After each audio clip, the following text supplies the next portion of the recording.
A new fashion trend appears on the runway. Within weeks, it's hanging in stores. Not months, not seasons. Weeks. Behind that speed is a company that didn't just compete in fashion. It quietly rewrote the rules of the entire industry. For decades, the fashion industry followed a rigid system. Designers worked months ahead. Collections were planned far in advance. Manufacturers produced clothing in massive quantities. Retailers sold those products over long, predictable seasons. It was slow, structured, and highly dependent on forecasting. If brands predicted trends correctly, they succeeded. If they didn't, they were left with unsold inventory, heavy discounts, and financial loss. Then came Zara, a company that challenged every part of that system. Instead of predicting trends, it reacted to them. Instead of producing in bulk, it produced in controlled quantities. Instead of long cycles, it operated in near real time. This shift didn't just disrupt fashion. It redefined how products could be designed, manufactured, and sold globally. But it also raised an important question. How can a company move this fast without something being sacrificed along the way? Zara is part of the global retail group Inditex, founded in 1975 by Amancio Ortega in Spain. What began as a small store focused on affordable clothing quickly evolved into something much larger. At a time when most fashion brands outsourced production to distant factories, Ortega made a different decision. He chose control. Instead of relying entirely on external suppliers, Zara would build a system where design, production, and distribution were closely connected. That single decision became the foundation of everything that followed. Traditional fashion brands worked on a seasonal calendar. Spring, summer, fall, winter. Designs were finalized months in advance. Orders were placed early. Production was locked in long before customers ever saw the product.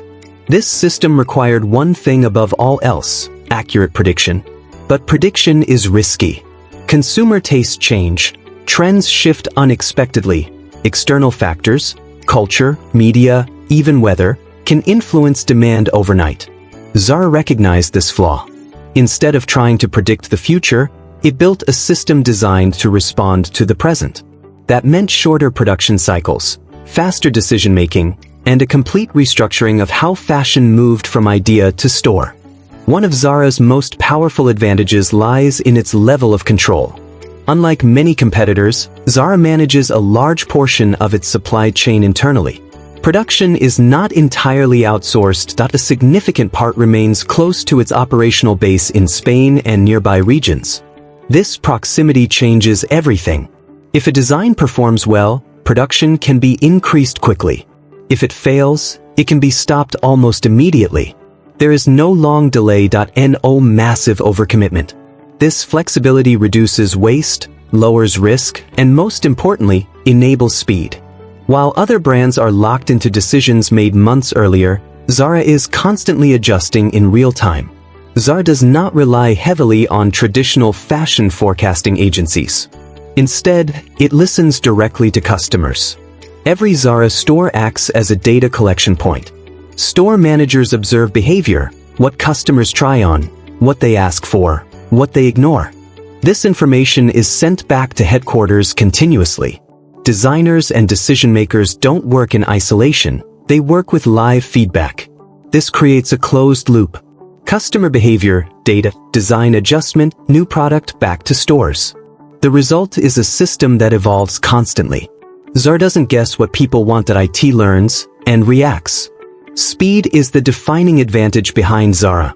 Traditional fashion brands often take 4 to 6 months to move a design from concept to store shelves. Zara compresses that timeline into just 2 to 4 weeks. But this difference is not only operational, it is psychological. Customers understand something subtle but powerful. If they don't buy an item now, it may not be there tomorrow.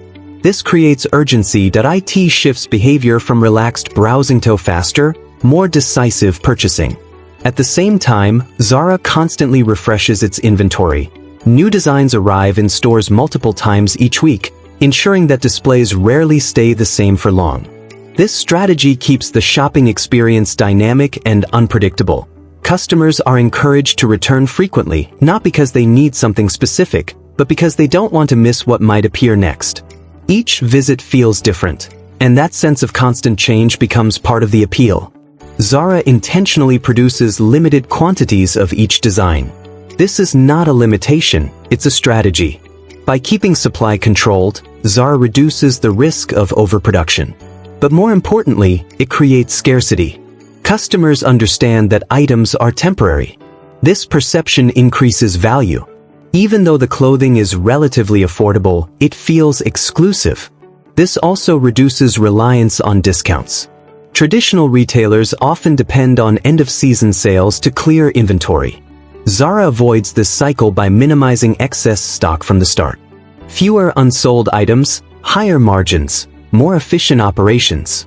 Zara invests heavily in how its stores look and feel. Locations are carefully selected, often in high-end shopping districts of major cities. The store design is clean, modern, and minimal. Lighting is warm, layouts are simple, displays are constantly updated. This creates a premium perception. Even though Zara's prices are accessible, the environment suggests something more elevated. Customers feel like they are buying into high fashion, without paying luxury prices. This positioning is deliberate. It bridges the gap between affordability and aspiration. Zara expanded globally with precision. Instead of relying heavily on advertising, it focused on presence. Physical stores became the brand's primary marketing tool. Each location reinforced identity, each store reflected consistency. This approach reduced marketing costs while strengthening recognition. As Zara entered new markets, its model proved adaptable. The same system, speed, data, flexibility, worked across different cultures and regions. Because at its core, it was built around universal behavior. People want what is new. People respond to scarcity. People act when they feel urgency. Zara turned those behaviors into a system. Zara's success is often explained through one word: speed. But speed is only the surface. The deeper truth is this: Zara didn't just move faster than competitors, it changed how the entire industry operates. It replaced prediction with reaction. It replaced volume with flexibility. It replaced seasons with continuous. But this transformation comes with consequences. Fast fashion, as a model, has faced increasing criticism. Frequent production cycles can lead to higher resource consumption. Clothing is often worn fewer times before being discarded. The environmental footprint grows as speed increases.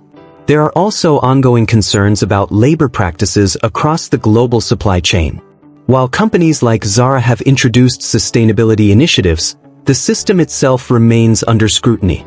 Because efficiency and responsibility do not always move at the same pace. This creates a tension at the heart of fast fashion. The same system that delivers speed and accessibility can also amplify long-term impact. Zara's model works, but it forces a larger question. Can an industry built on constant consumption adapt to a future that demands sustainability? Zara's rise is not just a business success story. It is a case study in transformation. It shows how control, speed, and adaptability can reshape an entire global system. Fashion was once slow, predictable, and seasonal. Zara made it fast, responsive, and continuous. It changed how products are made, how they are sold, and how people experience fashion itself. Today, millions of consumers don't wait for trends, they expect them instantly. And that expectation exists because one company decided to challenge the way things were done. But every system eventually reaches a turning point. And as pressure grows, from environmental concerns, from shifting consumer values, and from increasing awareness, the industry Zara helped build may be approaching its next transformation. Because in a world defined by speed, the real challenge is no longer how fast you can move. It's whether you can evolve before the system you created starts demanding change. And if you want to understand how systems like this shape the world around you, stay with us.